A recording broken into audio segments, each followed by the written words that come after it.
all of a sudden, itong augmentation ng 5 laro o 1 buwan lang, 10 lahat. I mean, basta ako yung nagdududa, but I'm not accusing anybody, but we're asking na the CICC to conduct an investigation.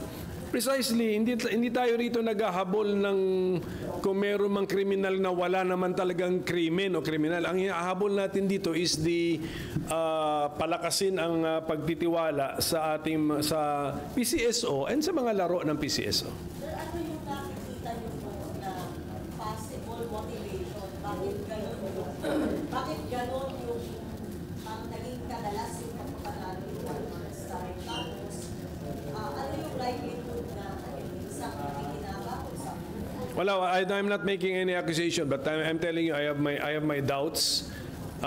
We are happy na pumasok na yung CICC, but salita lang yun. So kailangan natin malaman ano talaga ang gagawin nila. What is the plan of the CICC?